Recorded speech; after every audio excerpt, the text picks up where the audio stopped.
بسم الله الرحمن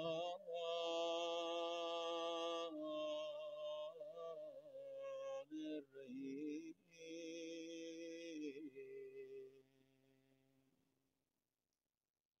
الحمد لله رب العالمين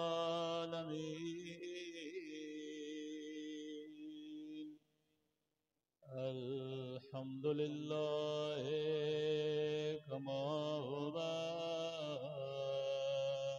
أهله الصلاة والسلام على سيد المرسلين وخاتم النبيين أبي القاسم محمد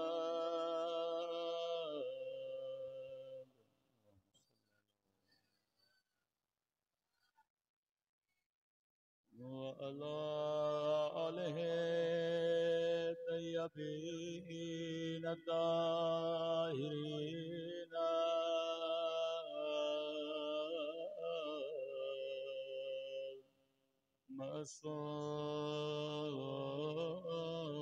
المعصومين اللهم كل وليك حجة ابن الحسن صلواتك عليه وعلى آبائه في هذه الساعة وفي كل وليا وحافظا وقائدا ودليلا وعلا حتى تسكنه أرضك وتمتعه فيها طويلا برحمتك يا أرحم الراحمين. صلوات کریں.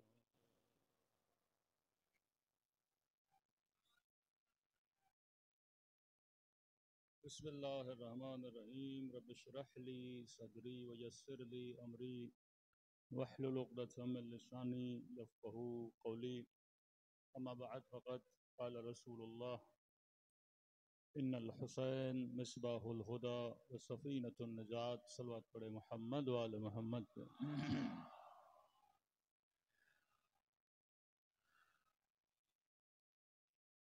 دعا ہے پروردگار عالم ہم سب کی عبادتوں کو اپنی بارگاہ میں قبول فرمائے، اور جس مقصد زندگی کی خاطر اس فرش عزا پہ جمع ہوئے خدا ان مقاصد میں بھی ہم سب کو کامیابیاں نصیب فرما دے.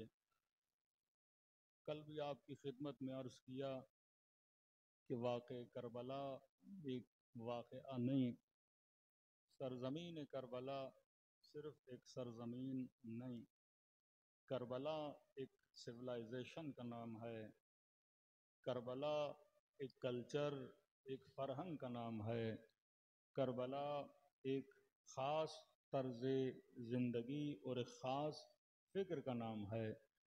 اگر صرف واقعہ ہوتا تو اس کی کوئی اہمیت نہ ہوتی.